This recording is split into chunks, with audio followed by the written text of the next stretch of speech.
Hello and welcome to the Gothic Unicorn, and I am pleased to say that at long last my cough seems to be on its way out.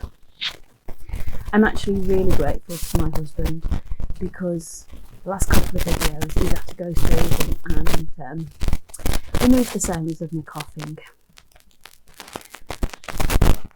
I wouldn't know where to start, but he did, and hopefully I wasn't too distracting.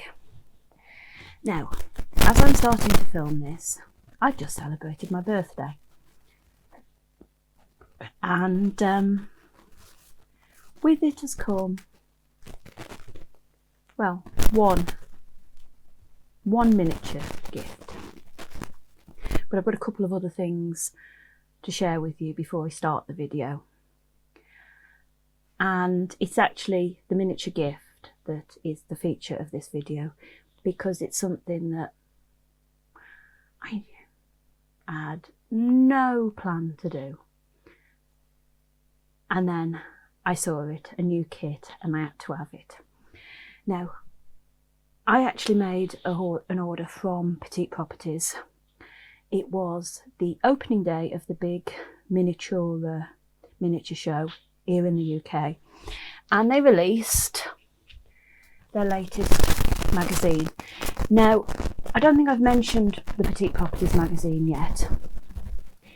We're on to issue 3, and it's great, and it features solely smaller scale, so from 1/24 scale down, including some of their railway scales, and it's great.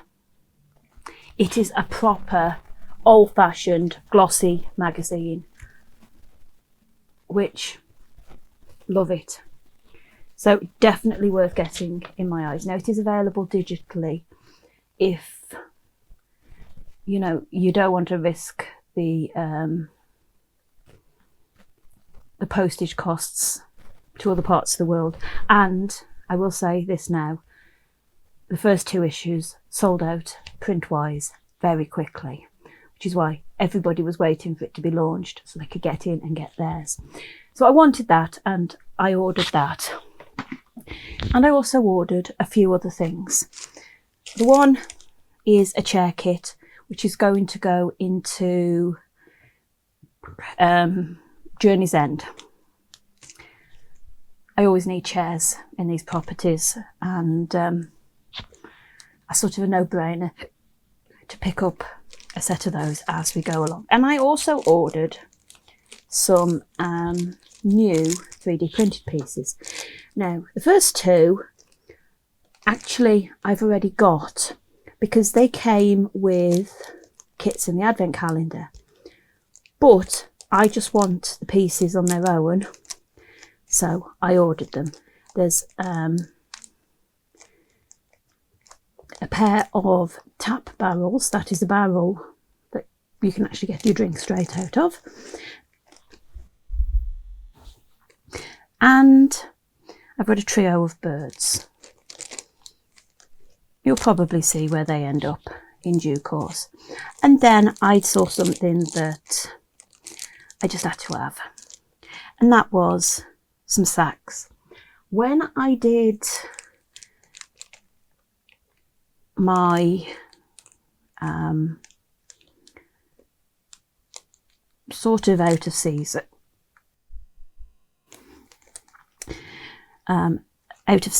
Christmas post office, which you haven't seen yet, but there will be a video coming later in the year,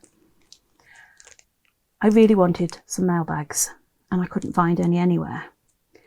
And then, lo and behold, in their new releases were some sacks. So I've ordered some. I'm going to play about with those and see what works in my post office, which is great. But the main thing that I saw and wanted and had to order was the house kit. Now, this is Pumpkin Cottage. I actually bought Pumpkin Cottage for my Christmas village. I haven't built it yet, but obviously I bought it in 1/48 scale. And then just before Miniatura, they announced they were going to make it in 1/144 scale, micro scale, doll's house for a doll's house, as it's also sometimes referred to, because that is the size it is. This would be a 1/12 scale doll's house for a 1/12 scale doll's house. And I had to have it. And my lovely husband bought it me for my birthday. I ordered it because I was already paying postage, so might as well. And that's what we're going to build today. I've never built anything in this scale. I built the little workshop for my tiny diorama. That was 1/148 scale, which is N gauge for railways. So this is going to be similar but slightly different. And yeah, I'm looking forward to it. But I'm going to show you why I decided I had to have it, and hopefully it will make sense. Just before Christmas, one of the stores that I get some of my craft supplies from, they're not a craft store, they have a good arts and crafts department, or did have. Anyway, it's the Range in the UK. They sell everything for around the home, mostly, all kinds of things. But I mostly go there for craft stuff. They started reducing their Christmas stuff.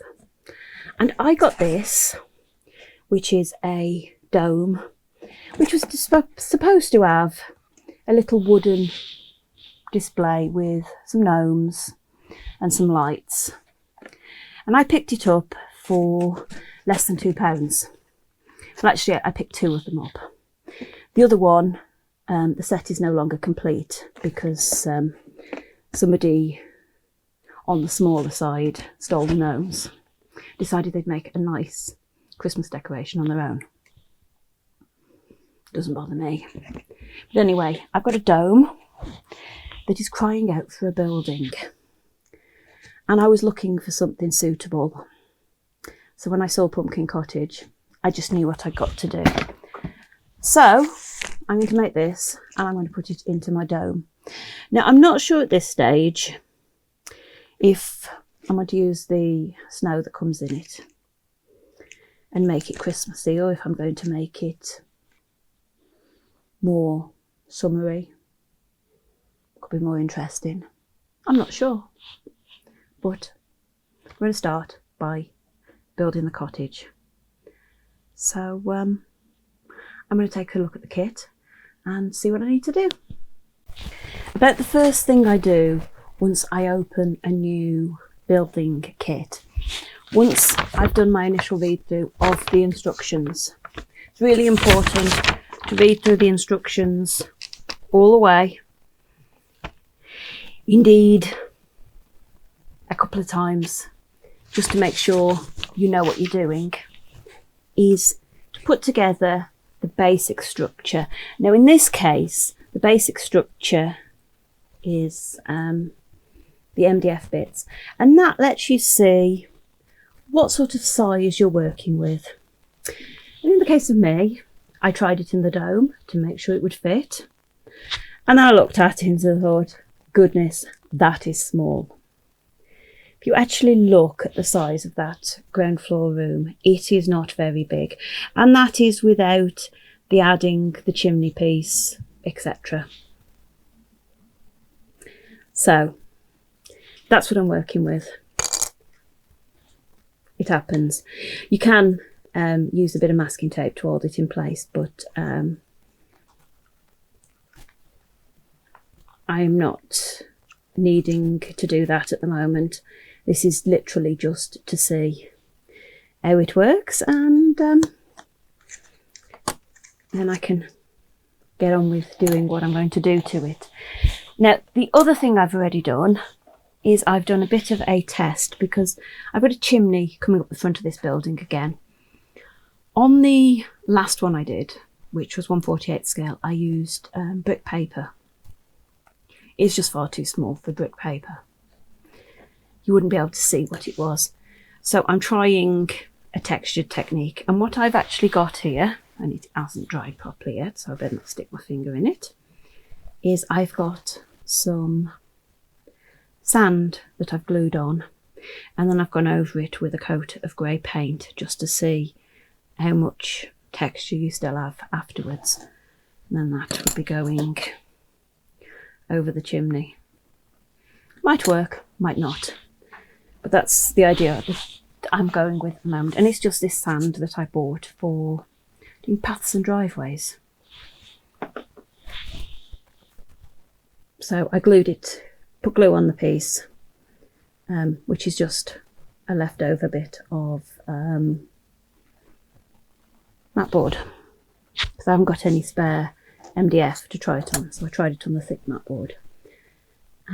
Stuck the glue, put glue on, put sand on, let that dry, put a bit of paint over the top, and then I could hopefully dry brush that with a lighter colour to highlight the texture. Or I might go with a lighter colour and dry brush it with a darker colour. Not sure yet, but it's giving me ideas. It is time for confession. I built the house and I didn't manage to film anything. I did think that I would film a few pieces at various key stages, but I didn't.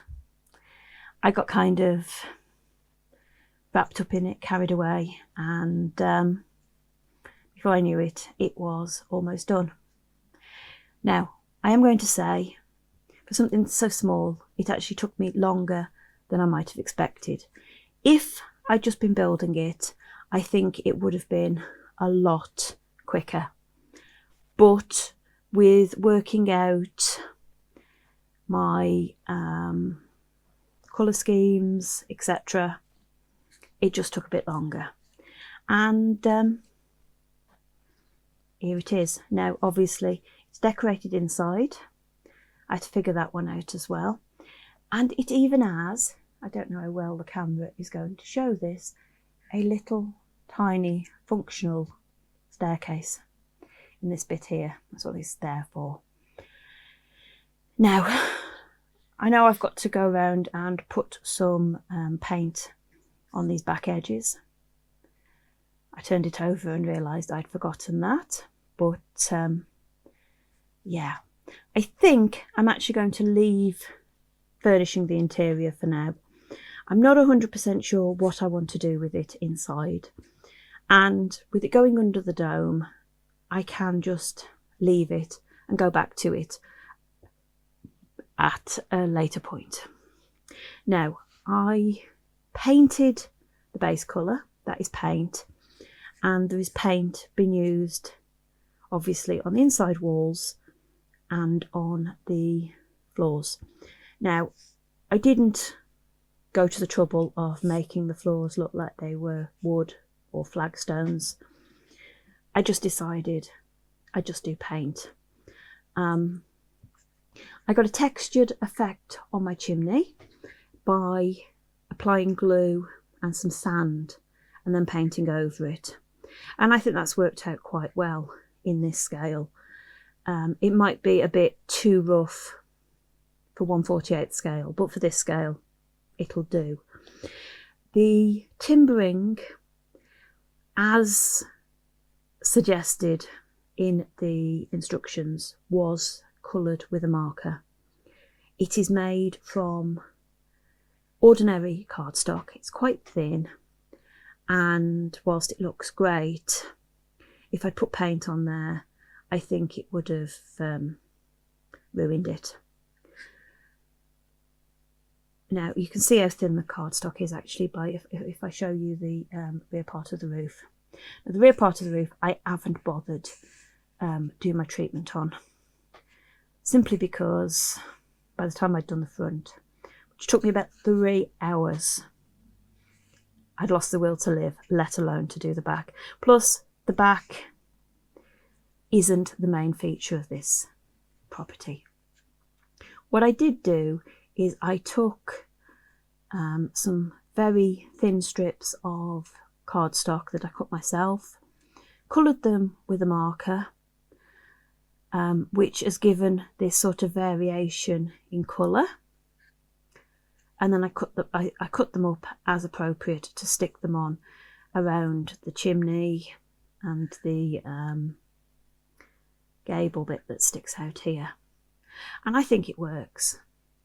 I wouldn't want to do it with so little detail at a larger scale, but in this scale it's enough. It gives a bit of texture, and that is enough. Obviously, if I'm not going to be decorating inside, my next step is going to be landscaping the dome, and the dome is a bit on the tall side. Put it here, just pop it on there for a moment, and if I tip it over, you can see there's quite a bit of room above the cottage. So what I want to do is I actually want to raise this up, probably at most an inch, if that, just to sort of fill that dome up a little bit more. Now, I could have used lights for this dome. I'm not, because my head is not in the right place to be trying to figure out how to get lights into something this small. I'm not even going to go there. What I'm going to do, I think, is I'm going to use some air dry clay for a top layer, but I'm going to do an underneath of scrunched up foil,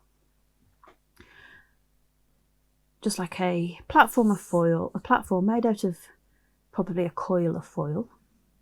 Cover it with some air dry clay, and then I'll be able to put some details into that, maybe a little duck pond or something. I'm actually thinking that I'm going to position this towards the one side so that I can actually make the most of the front. Put in a little path, put in maybe a duck pond, you know, some bushes, etc. Maybe even a tree. Yeah, I might have room for a tree to one side. Could work. And I did figure out a way to do trees in this sort of scale when I did my tiny diorama. So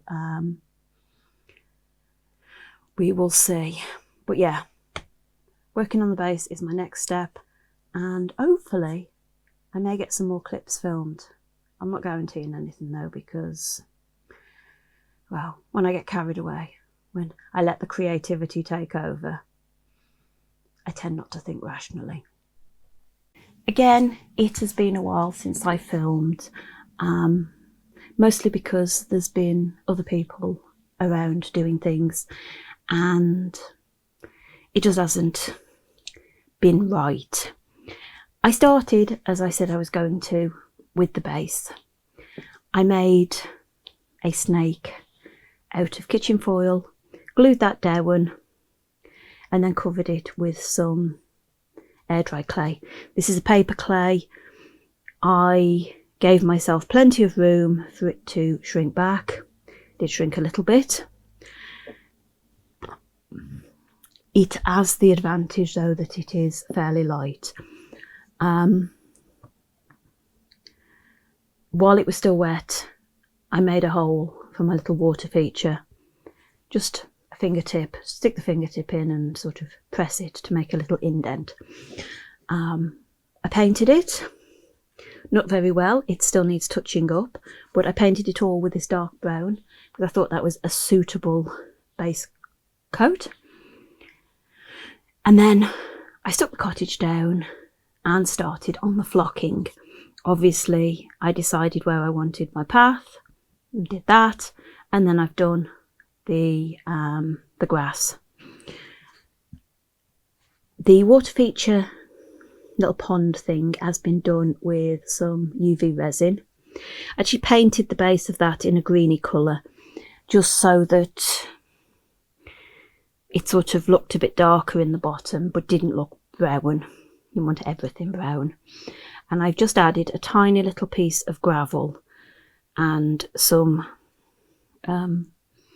resin coming down, so it looks like there's water flowing into the little pond.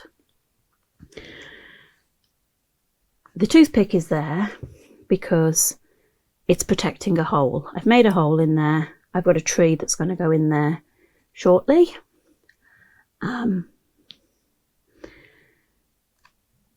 using the toothpick stops anything from going down there, the flocking, etc. It's not the first hole I made. I made a hole on the other side in the first place and promptly lost it. So that one was a better position anyway, and I kept it covered up since. That's where I'm at. Obviously, I've got a tree to finish. I need to put in some more landscaping. I'm going to be putting down little bits that look like plants. But we're not far away, and I'm really liking how it looks. And if I bring in the dome and very carefully apply it, you can see that that looks pretty good. The dome's not the best thing for you to see through on camera because it's very reflective, obviously, but that is going to work really, really well, and I'm really pleased. So I'm going to go and get on with it, and I'll show you maybe even when it's done. The tree is in, and I do believe it is about as finished as it's going to be. I still need to address the interior.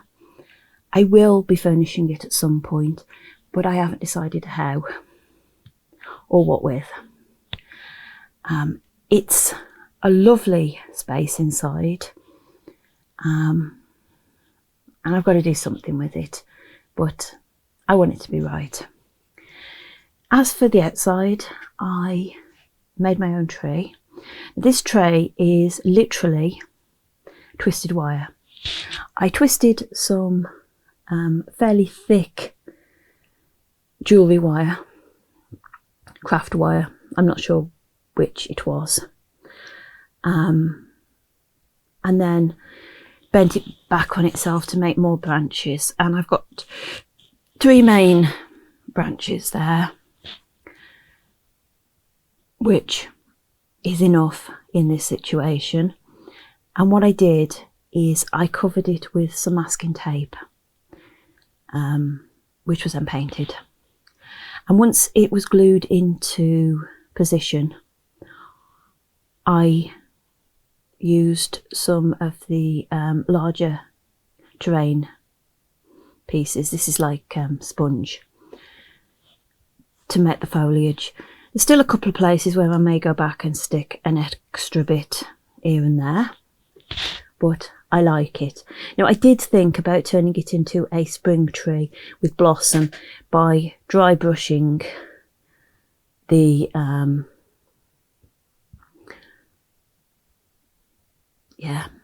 foliage. My brain is not working properly at the moment. To give it a bit of a blossom look, but I'd actually decided I quite liked it green. I've stuck little bits of green bushes around the building. It just ties it down a bit better, and yeah, I then touched up the brown paint around the edge. It almost looks like it's actually been took out as a clod, complete with the building. And I painted the exterior of the bottom of the dome with some metallic black paint. I just didn't want it to stand out too much. And it's all ready for me to add my dome and put it on display. And I think the dome is going to be a really good idea with this, because I don't fancy having to keep dusting these little tiny bits. What do you think? I hope you've enjoyed this video, and if you have, please like, comment and subscribe. It all helps my channel.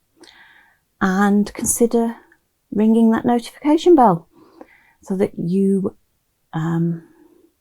get informed when I put the next video up, because I really don't know when that's going to be.